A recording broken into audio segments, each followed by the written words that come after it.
गोविंद हरे मुरारे, हे नाथ नारायण वासुदेव।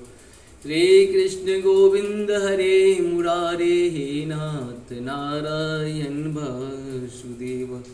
श्री कृष्ण गोविंद हरे मुरारे, हे नाथ नारायण वासुदेव। श्री कृष्ण गोविंद हरे मुरारे, हे नाथ नारायण वासुदेव।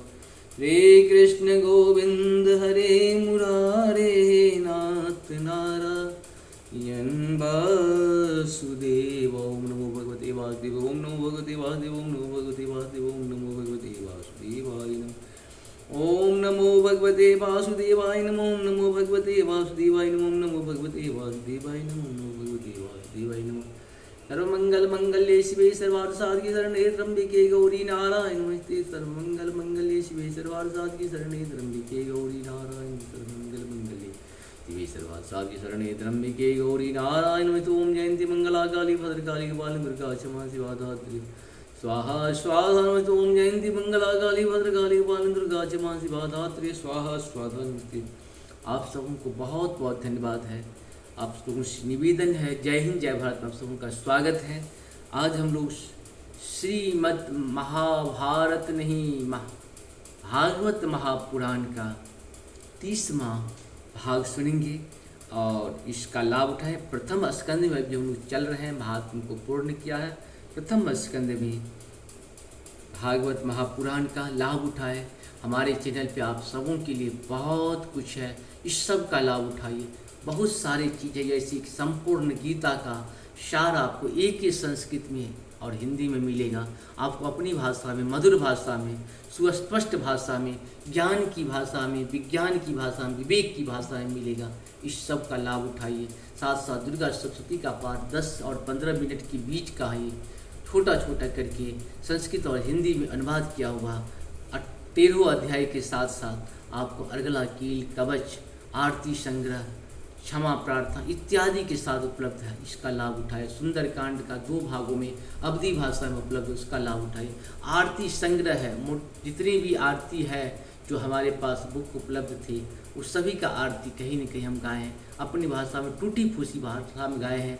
आप जब भी गाएंगे आपको लगेगा कहीं न कहीं ये आप स्वयं गा रहे हैं, और गाते गाते सीख जाना है, जीवन को बदल डालना है। हम सबों को ये मनुष्य का तन मिला है, सत्य ही सनातन है, सनातन ही सत्य है।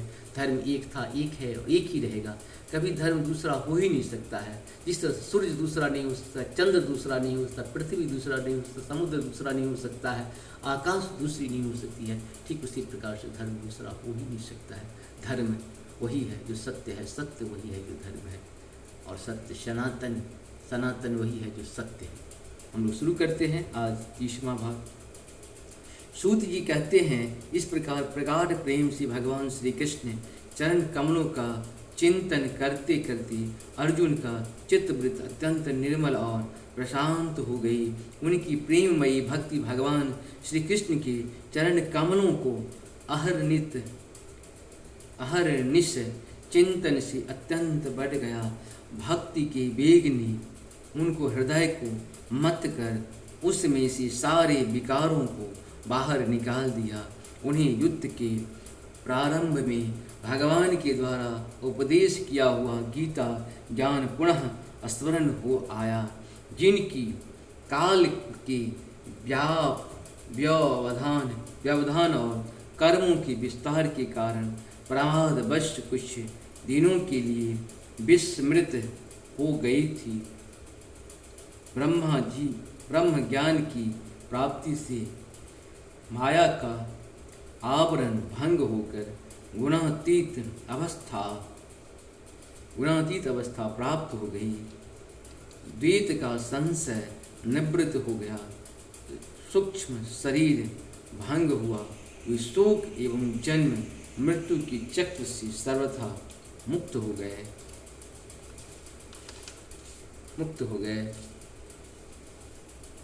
भगवान के स्वधाम गमन और यदुवंश के संहार का वृत्तियाँ सुनकर निश्चल मति युधिष्ठिर ने स्वर्गारोहण का निश्चय किया। कुंती ने भी अर्जुन के मुख से यदुवंशियों के नाश और भगवान के स्वधाम गमन की बात सुनकर अत्यंत भक्ति से अपने हृदय को भगवान श्री कृष्ण में लगा लिया और सदा के लिए इस जन्म मृत्यु रूप संसार से अपना मुंह मोड़ लिया। भगवान श्री कृष्ण ने लोक दृष्टि से जिस यादव वंश शरीर से पृथ्वी का भार उतारा था उसका वैसा ही परित्याग कर दिया, जैसे कोई कांटे से कांटा निकाल कर फिर दोनों को फेंक देते हैं। भगवान की दृष्टि में दोनों ही समान थे। वह जैसे वे नट के समान मत्स्यादि रूप धारण करते हैं और फिर उनका त्याग कर देते हैं, वैसे ही उन्होंने जिस यादव शरीर से पृथ्वी का भार दूर किया था उसे त्याग भी दिया।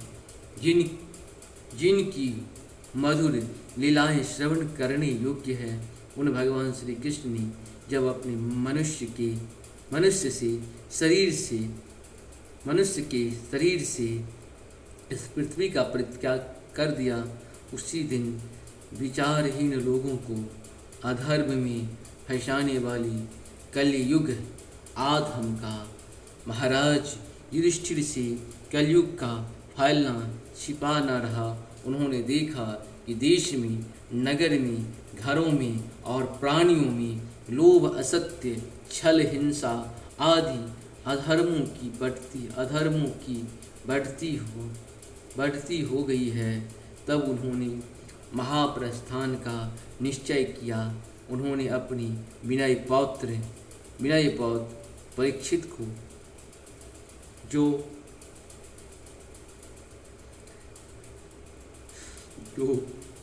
गुणों में उन्हीं के समानता समुद्र से घिरी हुई पृथ्वी के सम्राट पद पर हस्तिनापुर में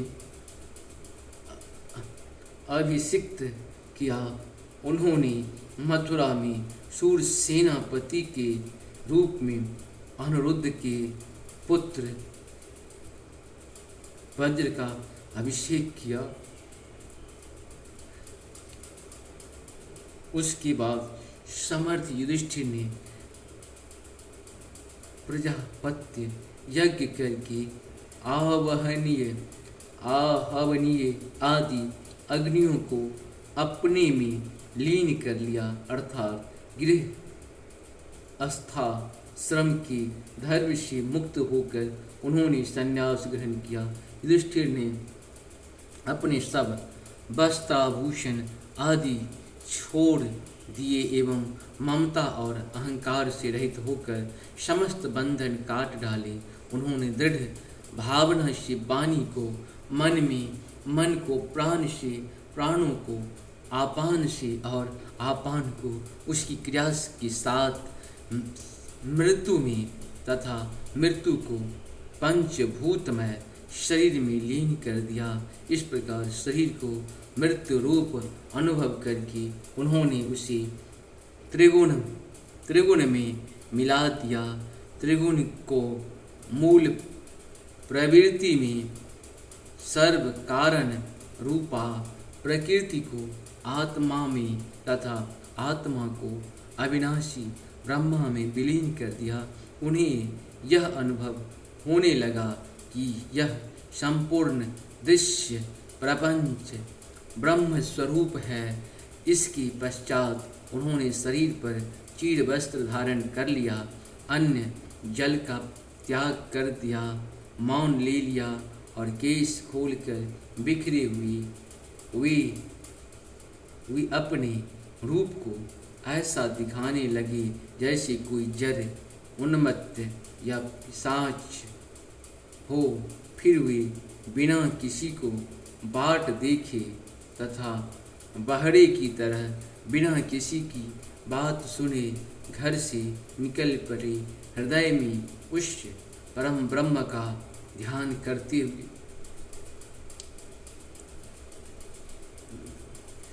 ध्यान करते हुए जिसको प्राप्त करके फिर लौटना नहीं होता, उन्होंने उत्तर दिशा की यात्रा की, जिस ओर पहले बड़े बड़े महात्मा जन जा चुके हैं।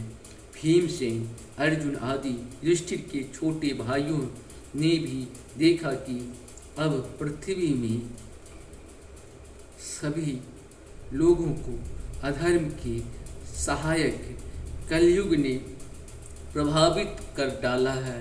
इसीलिए वे भी श्री कृष्ण चरणों की प्राप्ति का दृढ़ निश्चय करके अपने बड़े भाई के पीछे पीछे चल पड़े।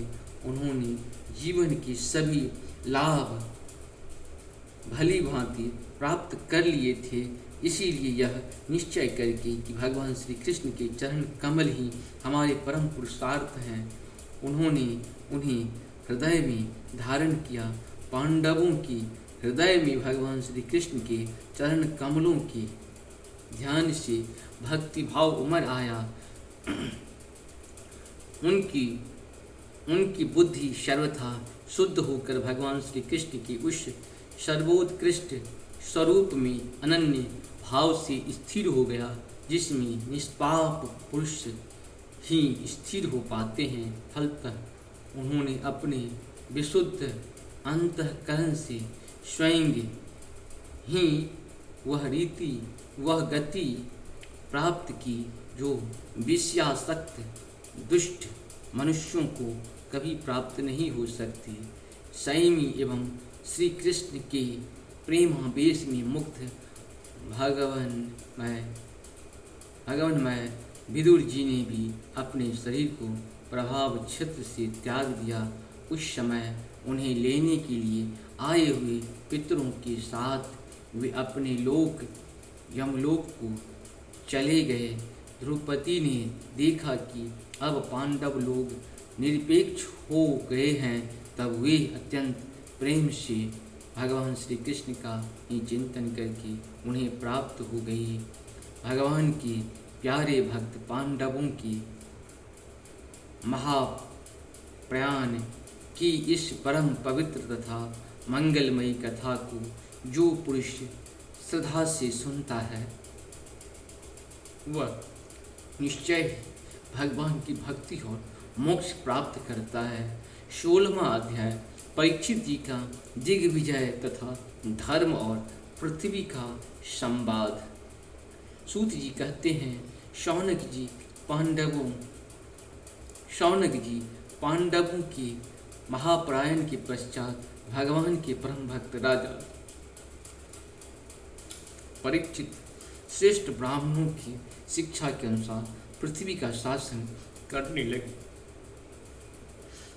उनके जन्म के समय ज्योतिषियों ने उनके संबंध में जो कुछ कहा था, वास्तव में वे सभी महान गुण उनमें विद्यमान थे। उन्होंने उत्तर की पुत्री इरावती से विवाह किया। उससे उन्होंने जनमेजय आदि 4 पुत्र उत्पन्न किए तथा कृपाचार्य को आचार्य बनाकर उन्होंने गंगा के तट पर 3 अश्वमेध यज्ञ किए, जिसमें ब्राह्मणों को पुष्पकल दक्षिणा दी गई। उन यज्ञों में देवताओं ने प्रत्यक्ष रूप से प्रकट होकर अपना भाग ग्रहण किया था। एक बार दिग्विजय करते समय उन्होंने देखा कि शूद्र के रूप में कलयुग राजा का वेश धारण करके एक गाय और बैल के जोड़े को ठोकरों से मार रहा है। तब उन्होंने उसे बलपूर्वक पकड़कर दंड दिया। इस तरह से हम लोग का आज का ये पूर्ण हुआ। आप सबों को बहुत बहुत धन्यवाद है मेरे चैनल को सब्सक्राइब और लाइक करने के लिए, साथ साथ शेयर करने के लिए, क्योंकि मेरा आपको पता है व्यूज जो है मेरा 27,000 से ज़्यादा क्रॉस कर चुका है। और साथ साथ सब्सक्राइबर तो ऐसे बहुत कम है, सब्सक्राइबर 177 ही हैं, लेकिन बाकी जो है व्यूअर मेरा बहुत हो गए हैं। व्यूअर से निवेदन है कि आप मेरे चैनल को सब्सक्राइब जरूर करें, निवेदन को स्वीकार करें। जय हो जय हो जय हो जय हो।